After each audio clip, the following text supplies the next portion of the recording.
So the first thing that I always consider when I am about to lab something is what is it about the matchup that I don't quite understand.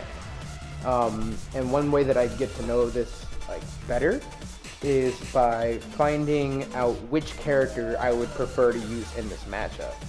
So for instance, I was playing against this really good Miguel the other day, and he kept using like up forward 1 or up forward 2, whatever that move is, and he would always put me into minus frames and then mix me up with Savage Stance. So I was like, who can really counter this well between the characters that I use? If you don't have multiple characters that you can use, what I would always recommend doing is picking the character that you are going to use all the time. So I was like, if I have the option, the character I'm going to use against the character that I'm struggling with, it would be this character. I decided on Geese, for example, because Geese has strong parries, he's got a decent sidestep, and I feel like I could really punish somebody if I can figure out how to get around it with Geese. So in this instance, I'll be going over how I would lab the up forward 1 or up forward 2. I don't know what the input is. First things first, set it to repeat action. We're going to record. And one of the main things about recording the dummies is you're going to give yourself multiple versions of the mix-up. So, turn that to up forward 1. So, for instance, I know, just because I played Miguel like once or twice in the past, that the input is up forward 1, hold forward to go to Savage. So I'm going to go up forward 1, hold forward. Going to give him that. Up forward 1, hold forward, give him the hatchet kick, you know, the forward 2, down forward 1. I'm going to give him all these looks because I want to make sure that whatever solution I come up with is absolutely bulletproof.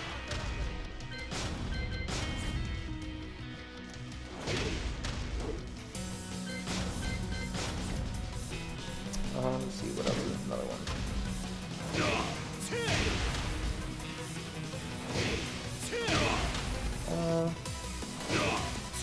Can't remember, there it is. Right. So now I gave myself 4 options, and these are pretty much the 4 options you're going to run across the most. And with these 4 options, I always set them to, not this time, to random. That way I have no idea which, move in the sequence is coming next. And so after that comes, I guess, the not so fun part, but it's figuring out what I can do. With situations like these, I always look at the character and I'm like, okay, so let's figure out what I can do to stop all of these options. The first thing I look at is whether or not the move is reactable. 19 frames, it's pretty fast, but it's got a very obvious animation. I'm not going to say that's entirely reactable. You could obviously do something like that, you can get a nice parry, but I'm not going to say that this move is reactable because the average person isn't going to just sit there and look at it and be like, oh my god, there it is, I'm going to parry it, you know? So once I've decided whether or not the move is reactable, it's time for me to determine what I could do. So like for instance, this move has great range, but outside of this move, Miguel has very poor range. It's one of his biggest weak points. So I could assume that if I'm going to be hit from this range, it's going to be from this move. So what I could do with the information is, I can say, okay, so if I'm at this range and I think because of like some patterns that the opponent is going to try and attack me from this range, there's only one move he can do from this range that can get me, which is the up forward 1. So I'm like, okay, long range, super plus on block, +4, gives him a nice mix-up. The best way to avoid this move, just if I'm playing, would be to sidestep the move. It would just be to sidewalk when I'm longer than, you know, what's it called? About range 1 or 2. Would just be to sidestep. Now, obviously, sometimes you're gonna get hit by the move.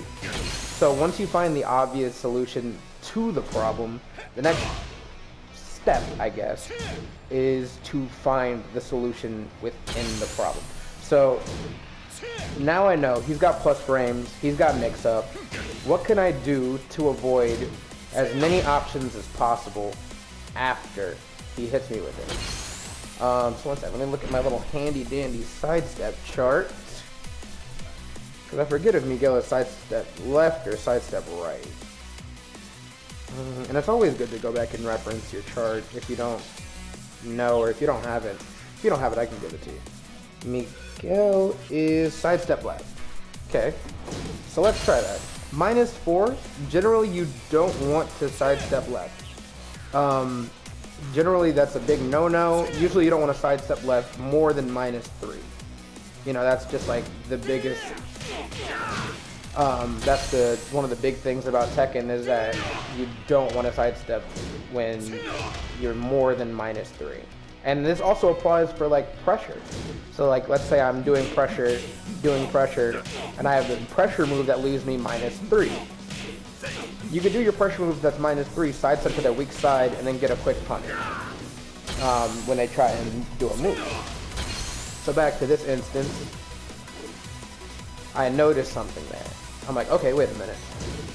He's got 2 options that I have explored so far, which are the down forward one and the hatchet kick.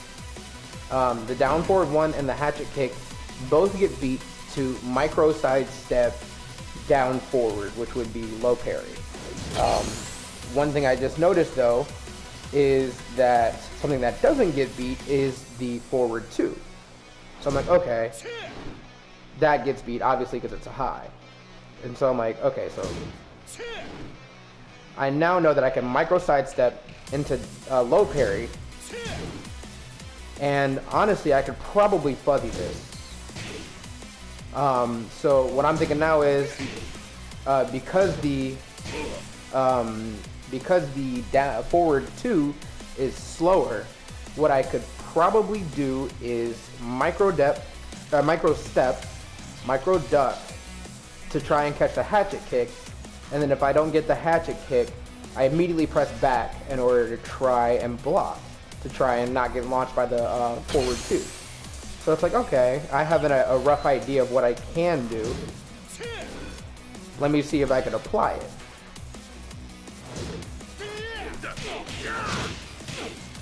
And lo and behold, you can find a solution to any problem this way.